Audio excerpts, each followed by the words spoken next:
How are we doing, everybody? It's April 16th, 2018, and I just wanted to go over the comics of the week. These are the ones that were released on Wednesday, so the new ones will be out tomorrow, but it usually takes me a few days to read them. So I just want to go through what I purchased and kind of give a little storyline about what's going on with them, and I won't give away like the very ending of it. I'll talk about the storyline, but I won't give away the very ending of it in case you haven't read it yet. But anyway, so let's start with Wonder Woman number 44. And Wonder Woman, there's been a whole. The storyline started out great with her brother. You know, she found out that she had other siblings, and she found out that Jason was her brother, and then there was Zeus was in it. I won't tell you what happened with Zeus. That was a great piece, and now everything was meant to feed Darkseid, to make Darkseid older, because he basically regenerated after his death, and this was a way to spout his growth, because he's a new god. So they were taking the old god powers and empowering him to age himself. And his daughter is in it in the series as well. And that's what's going on with the battles. And during this, the art on this has been really, really great. And there's some really good battle scenes with Wonder Woman and Darkseid. But basically that's all this issue is one big battle with Darkseid and the Furies and stuff like that, and Steve's team. And then they open a portal for to Themyscira, and then obviously I won't tell you what happened after that. But that's basically where it's going. But this particular issue, again, it's all just a battle. So if you're looking for any kind of substance in this issue, there isn't any. But the storyline so far has been pretty decent. But nothing compared to Greg Rucka's stuff, but still entertaining, and definitely better some of the stuff that they did in New 52. So waiting to see what happens with this Themyscira stuff. Then we have Batman Detective Comics number 978, and this is the continued storyline from the death of Clayface. If you've been reading up to this point. Clayface was part of the team, and now is no longer part of that team. Orphan has taken it very hard, and Kate, Batwoman, has now splintered off to work for her father, and her father's creating a whole thing of Batmen. So this is basically that continuation of that storyline, and then there's another villain hacker that he's basically putting nanobites into or nanotech into some of the bodies, and he's basically brought back Brother Eye and the Omax. So this whole episode is this whole issue is about the Omax, and again I won't say what happens at the end, but that's.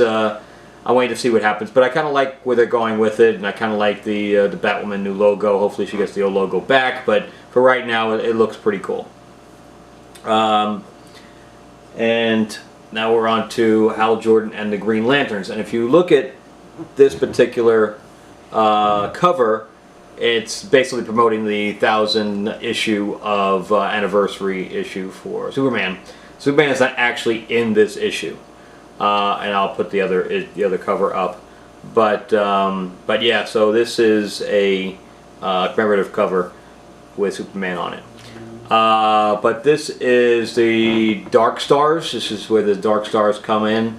The Hal Jordan and the Green Lanterns book, when they were doing the Yellow Lanterns and they were combining the Yellow Lanterns, I thought that storyline was great. I thought they were going to continue on with that storyline for the foreseeable future, and abruptly they ended it, and I was kind of disappointed.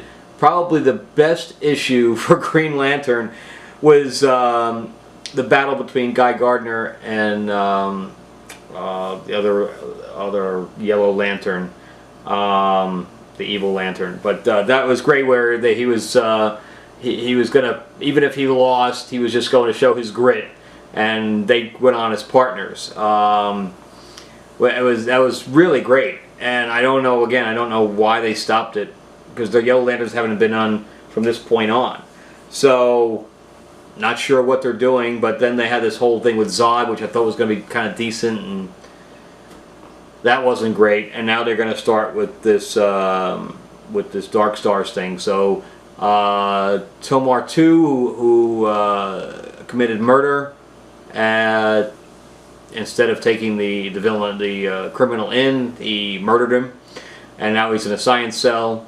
And so when the Dark Stars come in, the Dark Star armors, basically they work as rings. So the armor, seeks someone to fulfill the need for, I don't know if it's really vengeance, but control. And so Tomar 2 ends up with the armor. And then I won't tell you again. I won't tell you after that at the end. But yeah. So that's basically what's going on with that. Is the Dark Stars are coming in. But again, I missed the Yellow Lanterns. I wish they'd bring that back. So hopefully they will. Then Gail Simone, I'm a big fan of Gail Simone's work, is now doing Domino #1. I'm not sure if it's a limited series or an ongoing. Greg Land did the cover. Again, a big fan of Greg Land. She has such a great look. I'll put the cover up for the screen, but such a great look, and I'm so disappointed what they did with Deadpool, with the movie, where Domino is a woman of color. It just, for me, it doesn't work. I know they had to just put somebody in there with to round out the cast, but when you have to change a character that much, why do it? I mean, technically she's not white or black or Hispanic or Asian. She's plain white. Like what color are the Simpsons? What nationality or race is the Simpsons? Who knows? They're yellow. So anyway, now they're starting a Domino series, and her power is, she changes her own luck, basically, so that she's always ends up on top. And so, with Gail Simone, she likes to create characters that have personalities, and I love that about what she does. I'm waiting to see where they go with it, because the first issue was just kind of slow. But it's interesting about where they might go with it. Again, what happened at the end, but she has, basically, it's her birthday, and Dazzler comes in and sings a song for her and all this stuff. So it'll be interesting to see what happens, but I won't tell you too much about it. But I want to say it was a throwaway, but it's basically the storyline doesn't really begin till the end of the first issue. So, but anyway, check that out, and we'll see where they go with it. All right, next we have Thrawn. So I'm a big fan of Thrawn. I mean, I was reading the stuff by Zahn in the 90s. So, I mean, I've been a big fan of Thrawn from the get-go. In fact, when Disney said, "Oh, we're gonna delete anything that we didn't create, anything that wasn't in the previous movies, we're just throwing away," but they kept Thrawn. So, because of course he was in Rebels, and it was great to see him in Rebels, and he's a great character. In fact, I hope they would bring Mara Jade in, another great character from that whole book series that, again, they were saying wasn't canon. But anyway, so we have Thrawn. I don't know what they're doing. They're trying to do an origin story when it doesn't need an origin story. That's like an origin story Boba Fett. We didn't need it. We didn't need an origin story for any of it. Hey, episodes 1, 2, and 3, we didn't need them. You know, we didn't need any origin story of Darth Vader. We already established the character. It's great to just leave them into, you know, in the shadows. There's no reason to illuminate their origin stories. And this is one of those things. But now we're in the 3rd issue. I think it's only a 6-issue series. And we're in the 3rd issue. I don't believe it's ongoing, but I could be wrong. But we're in the 3rd issue, and we go on to a completely different character. The story is about the female that's on the cover, and I didn't care. I didn't really care. So she's starts out as a mining, you know, she owned a mine with her family, and the Empire took it, so she was trying to create, I guess, destroy it from within, destroy the people from within, but it seemed like a lot of work for vengeance. But anyway, so they just totally took a sidetrack for this other character. And I don't know, I can't really recommend this series. Out of all the series that I just was talking about, I cannot recommend this one. If you're a fan of Thrawn, you really want to pick it up, then great. But if you miss it, you're not missing much so far. I mean, if it really blows up at the end, great. But I can't see this this doing anything. But I haven't been happy with the issues from point 1. And for the last book of from this week. We'll talk about Darth Vader. So as you can see, there's, you know, a bunch of Star Wars stuff that I collect because I also collect the Dr. Aphra book. And there's anything that you want me to read, to do a little blurb on, you know, a little review, then I'd be happy to do it. So just let me know in the comment section. But anyway, Darth Vader number 14. So the Empire is attacking Mon Cala. They want to use the planet as a base, and I think there's some resources that they want from Mon Cala and stuff like that. So they're basically attacking it, and there's some really good art in this book of Vader. There's some stuff I just had to pause and go, yeah, that's pretty cool. So of course the Mon Calas are not going to take this lying down. Of course, Admiral Akbar is younger. I don't think he's even an admiral yet, and so it's good.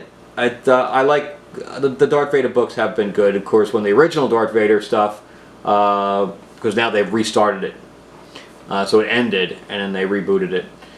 But that introduced Dr. Aphra and the Murder Droids, which were great. And now, of course, Dr. Aphra's got her own book, which you know, I'll review that. But that's a very hit and miss book. But the Murder Droids were a great addition, I think, to canon. We'll see what they do with Dr. Aphra going forward. But again, that's a very hit and miss book and a very hit and miss character. I don't think they found. It's basically Indiana Jones in space, but I don't think they found a vein for that one just yet. But yeah, so that's my review of books for this week. And I will see you guys next week. And I may add some stuff from last week as well. Alright, so stay tuned. And now we have the Punisher series. I noticed that they're trying to do, this is number 223. So Punisher's been around for a while. But Punisher... I see that they're trying to make him look a little bit more like the television series from Netflix.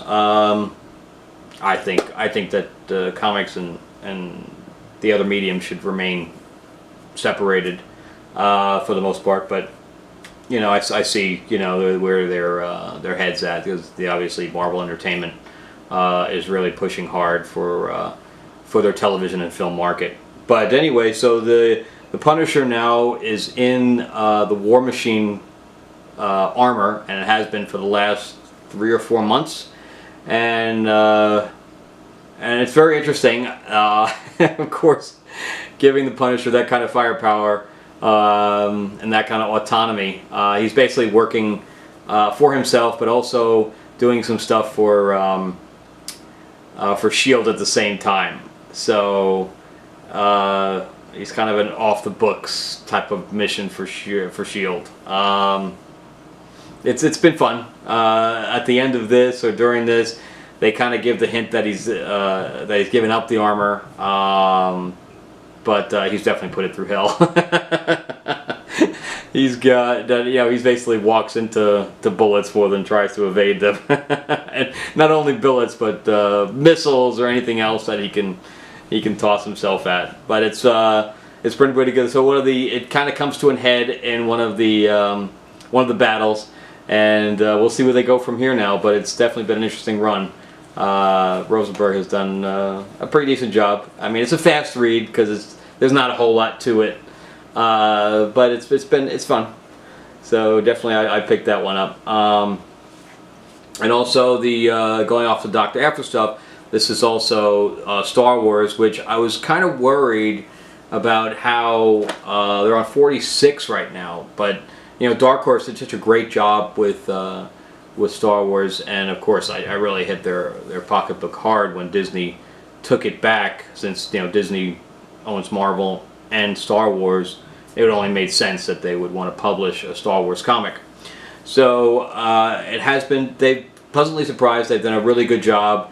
And where Dark Horse did more of the other type of universe, Marvel is of course hitting the original characters. So Luke and Leia and Han are all in it. And for the most part, the artwork has been top notch. They look like themselves. Which is great. It's very going back to the nostalgia type of thing. This definitely has it. So if you're an original Star Wars fan, then this book has been really good. This storyline is about the Mon Calamari, and they're trying to have them help them. So the Mon Calamari have asked them for help as far as helping them against the Imperials. So they get a shapeshifter to infiltrate the Imperials, which has been kind of interesting. So it's been a pretty good storyline. I look forward to that book every month, but it's been good. And just a shout out real quick for Vampirella fans. My friend Joni Brosis is on the cover this month, so definitely check out the storyline. Not so great. I really don't read Vampirella. I just picked that up because my friend was on the cover.